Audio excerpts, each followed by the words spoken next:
chanteur pe belé bande lokola ba deno akoma pasteur je crois.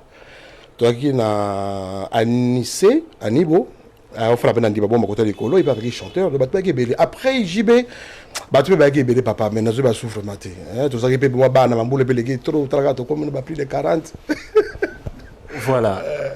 Avant Moulolo, banze moni net bozalek non avant sorti à disque Moulolo.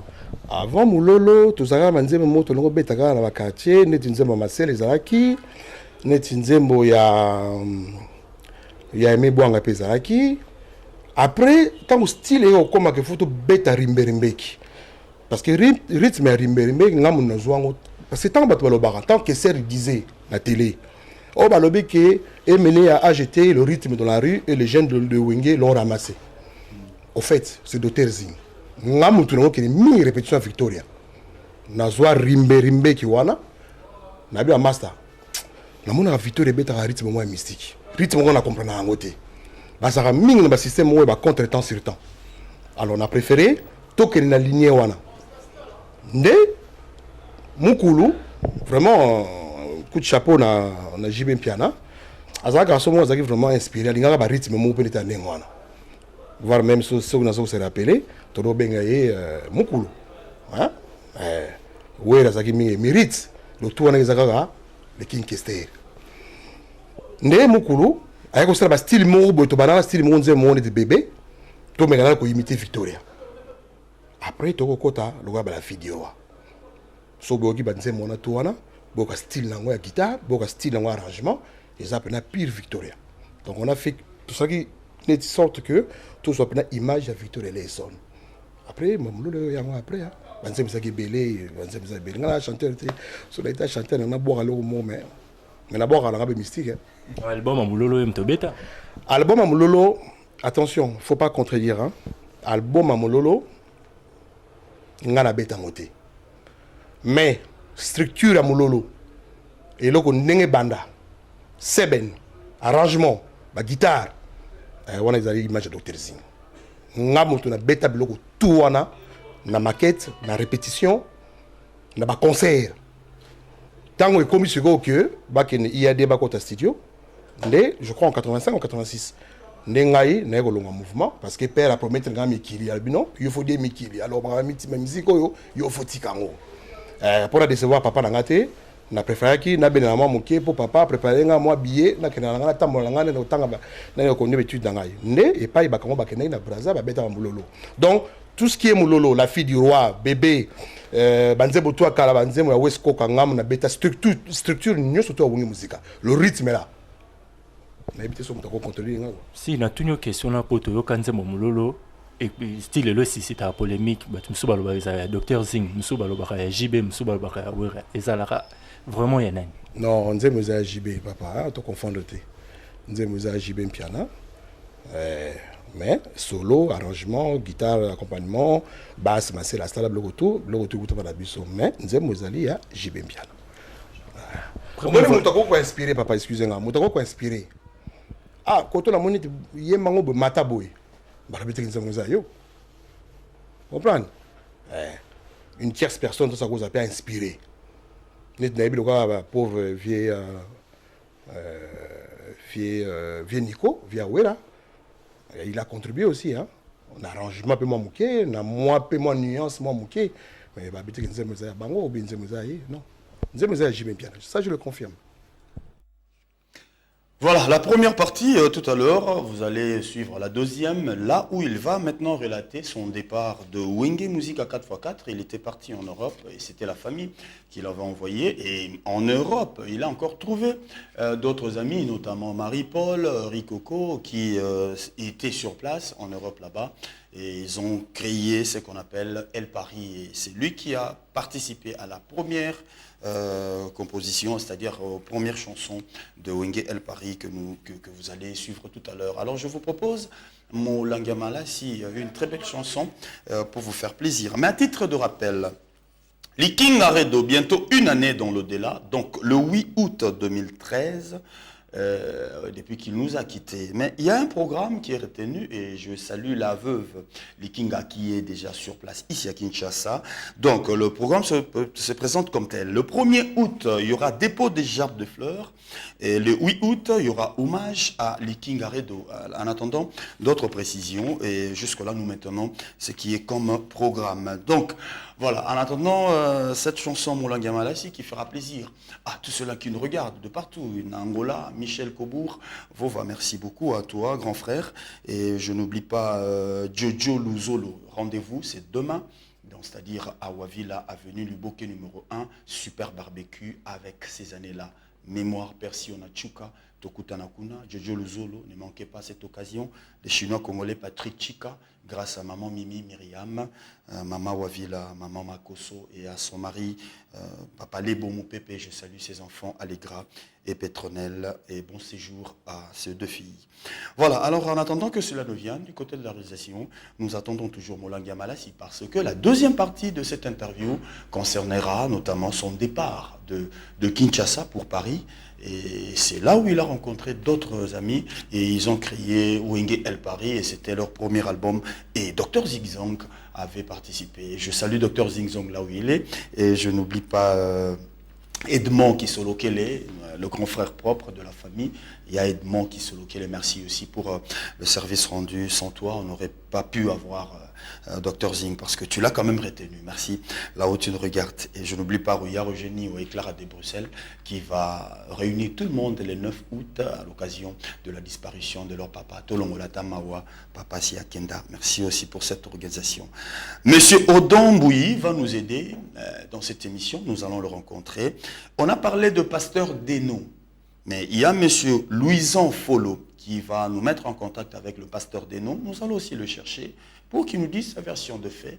Et après plusieurs interventions, nous allons tirer une histoire vraie de cet orchestre Wenge Musica. Et n'oubliez pas, Wenge Musica, c'est un orchestre qui a commencé de soi-même, sans intervention de qui que ce soit. Ce sont les jeunes de Dibambouma et ceux-là qui sont venus, d'ailleurs, qui ont créé ce groupe, notamment le Dr Zingzong, que vous allez suivre tout de suite à travers cette chanson Moulanga Malassi de El Paris. Suivez. La grande maison Disco Hit a soutenu la production de votre premier album. Non. C'est plutôt le contraire. C'est Disco Hit qui nous ont suppliés car ils ont été séduits par nos charmes artistiques. D'ailleurs, je ne parle pas beaucoup. Je suis le fils de Moula Matari. Mutamutu na bango, Papa Duki.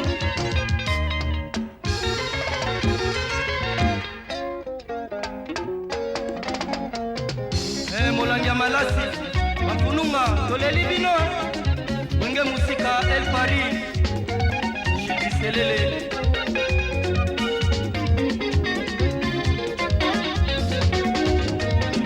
Baboyela Babasango, Nayo, Baboyela Bamana, Yakete Mamade, Baboluka Loboyana, Ketememena. Motema yoyo yaka ezali likambo ezali nyongo papa ezali mambo mosusu eyelinga eza mbote ya lokaloto ya maboko ya bambanda motema na ngai nyonso napese pai na yo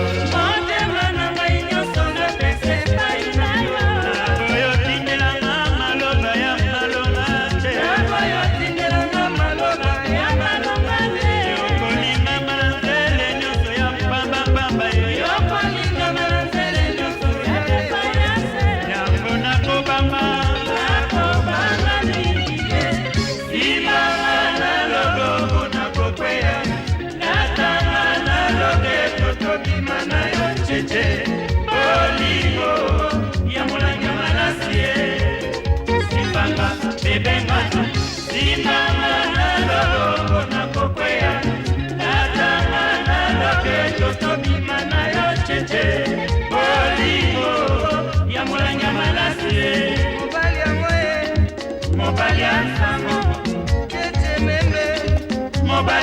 sango Augusto Meme mobali ya sango Siko Shabani mobali ya sango Kamala Japanzi oyo mami bilolo Kamala Jankingo yo Felicene Akobi manana nilelo La musique ya wenge musika ye Nakati ya Paris yo yo yo Tanganda pepe akunzi mete Tanganda estere sina bibi Narwa epa ya Chantal Bikaye Namana kiyo na kimoke Yona Christiana na Ana Maria Mama Sulema Nafuka Melia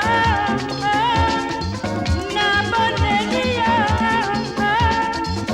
Misi kukutu yo pesate Ya Bobi ya Kato Claude Maluchie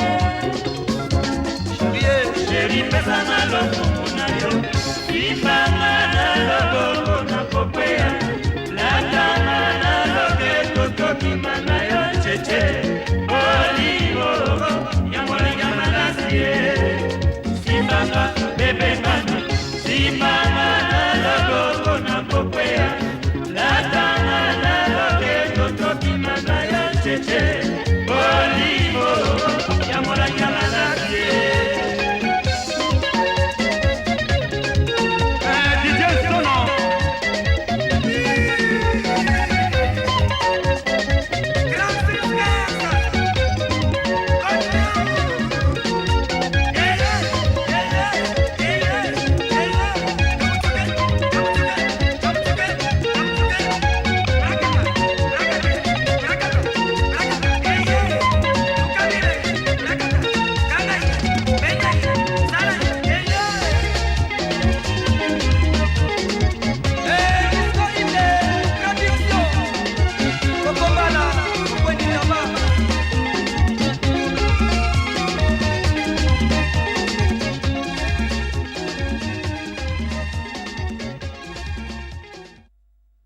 Eh bien voilà, vous avez suivi Molangia Malassi, mais comment est-ce que cet album a été réalisé? La suite avec le Dr Zinc, c'est tout à l'heure là. Merci à vous qui nous regardez de partout, et c'est la fréquence 142, Canal 7, de partout, surtout ceux qui sont à Libreville, de partout d'ailleurs. Merci beaucoup à M. Nganes, à Njili Quartier 7 qui nous regarde. Merci aussi à ceux-là qui sont à Ouagadougou, Yolande Makwala, Mamana David, M. Maxime Kimbembe à Ouagadougou, Papa Edmond Kisolokele, Dan Kilux, le seul à Libreville qui nous regarde. Ils sont avec nous partout, sur Facebook, partout ils nous regardent. Merci à vous pour vraiment ce soutien de cette émission. En attendant que cette deuxième partie nous vienne, et nous allons regarder le Dr Zinc. Richard Masoulama na Russell Kassongo, Botala Dr Zinc. On se voit demain après le match à Wavilla à partir de 16h. Regardez. Première voyage à Wingé, ça a sauté, papa. Première voyage à Wingé, ça a déjà poto. Moi, tout le monde déjà parisien. Tout le monde a pas maille, mais ça a sauté. À l'heure actuelle, relation aux Arandais ni na ba camarades au Nyo Solobi Bazara no ko yota là avant au côté dans le monde musical de ba JB, ba Wera, ba Blaise Boula, ba Nyo Marcel. Je crois j'ai vu Werason l'année dernière, Tanayaki. Il y a un dans ma campagne, vraiment, ils ont retrouvé. Je ne sais pas qui m'a accueilli, c'est mon frère. Tomelaki, Toliaki, vraiment, après ça, pas moi, maman Sylvie. Je suis très content d'accueillir. Et par après, JBP, il y a un concert na Gombe, na Maison des Vins, je crois. En tout cas, vraiment, avec JB, ils ont vraiment. Je crois. Parce que à Sabengangaye, tout cela, il y a un docteur, il y a une photo qui est plateau. C'est un grand ami. Donc, voilà. Oui, sur le bas, qui est poto nandenge na, mais ni sale que tu retrouves sur na Wenge El Paris. Alors, tant que Mikili, bah master bakena li bosso, je crois parce que na Wenge Rikoko na drummer Pipo atikalaki. Rikoko comme le couloir na parlé. Ah, docteur Nengenini, tout ça, c'est ma maquette, mon words. En tout cas, surtout les mana wingi kala, vraiment dans la nature mo très aperçue. La linga bloco pampa maté. Nga ba aventure so yelinga ba aventure linga ngoti. Nga yi pour nga wingi musica écouter nga wingi musica. Tant rico ko zo trouver nga que master tout ça la maquette mo to beta na studio pour na wingi mo boy. Na no linga ngoti. Voir même que muta sala pena et le connu surtout on a les alliés du le rythme. Alors du c'est le rythme, j'ai eu la chance de faire un enda kumoro. À l'époque, on a Moussala, Juju, à travers l'album Yari Koko. Ne tant que Sili, maquette Sili. Juju a eu singa qui zing. Yo a blog à mon amayo, blog on est bien. Au parlons dans la studio. On a bino bino makambo so vandule. On va me tika na ngo susu. Abi rien, on a vu docteur. So si mes guitares au parlons. Aïe ko convaincre ngai. Ne, tu as aussi sa maquette Yari Koko. J'ai proposé Aimé Bouanga.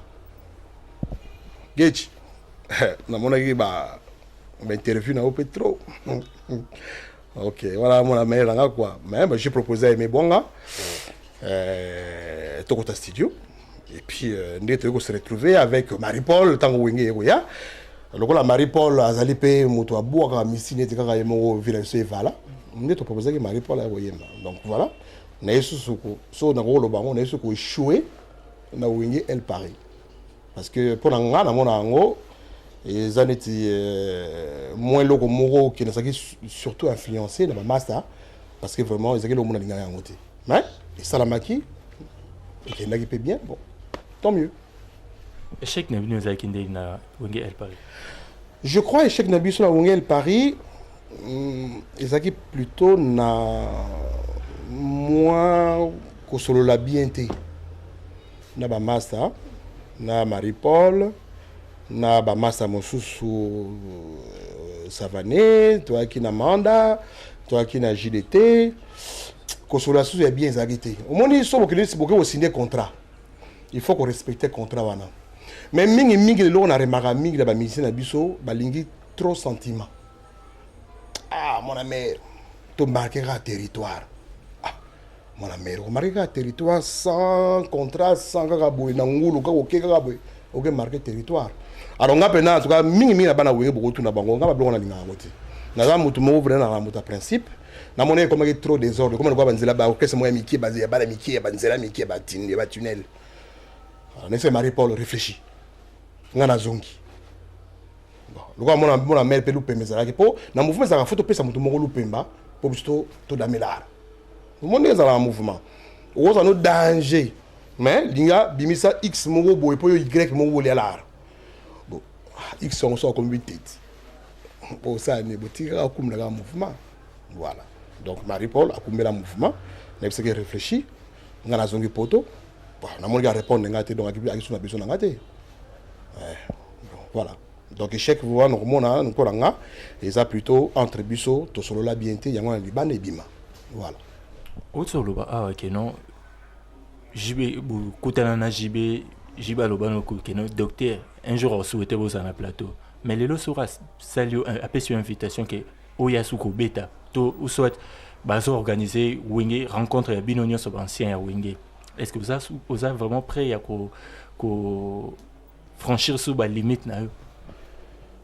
Le problème c'est quoi considération des arasu te la masse na biso. Ba masa mingi nazo accuser personne hein. Ba masa mingi ba koma mingi a préféré dans ce clic mo balé na mongolar. Ba masa na rien. On zo mona ça mi ka pa na wenge kinité hein. Dernièrement na mona pesa na wenge le Paris hein. Na mona concert mona YouTube nga kuna ki surpris. Na mona ba beta. Savané a benganga e psenga mona mayo ndeno budé au kenikini. Nga Savané na budé au kenikini mais oui apparemment ba ko lukayo. Négoce la compliqué au bout d'Aoya.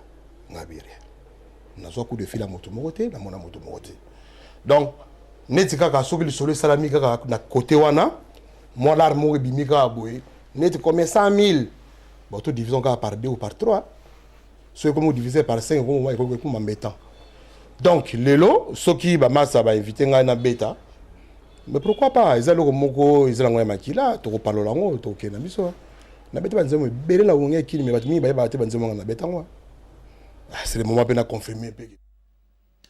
Ce n'est pas fini, nous réclamons, nous n'avons pas vraiment assez de temps dans cette émission. 52 minutes ne suffisent pas pour cette belle histoire de Wenge Musica. Très prochainement, je crois que si Dieu le veut, nous sommes en contact avec M. Delo Marcelin. C'est lui qui est le créateur de Zaïko. Nous irons partout. Les premières productions de Zaïko, à Kasavubu, là où Zaïko répétait. Où est-ce qu'on a créé ce groupe? Avec M. Delo Marcelin, et nous sommes déjà en contact avec lui. Nous allons descendre sur le terrain pour faire un bon travail. Et là, je regrette seulement que nous n'avons pas assez de temps. Je m'excuse devant vous, chers téléspectateurs, parce que nous n'avons pas fini cette deuxième partie d'interview. Très prochainement, nous vous ferons plaisir, parce que tout comme la Banyomomi Balé, interview en Fumobilis, l'interview à Dr Zing pour l'histoire de Wenge.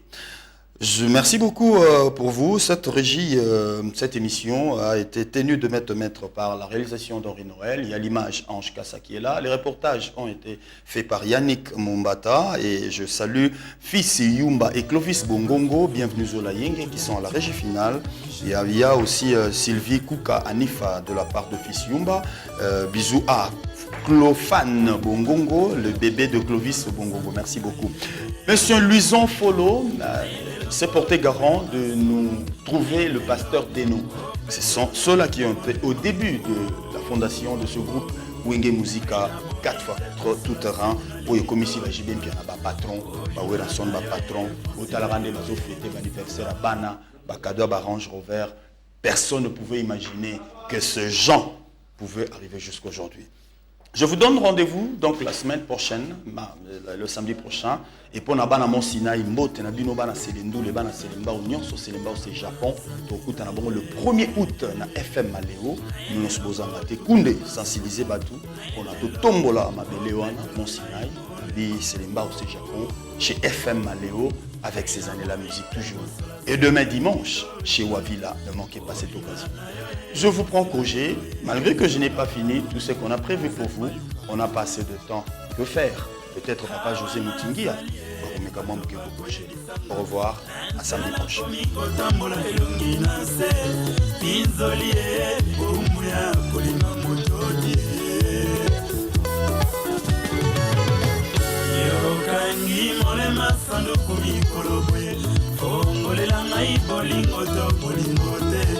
na boite konyo malandi mikozela likambo ya mbangu kalombo ebungaka te Francina alingi yo mingi lelo Francina nzeli yo zonga noki atala ntongo atala moi atala pokwa atala butu apana kozela seyo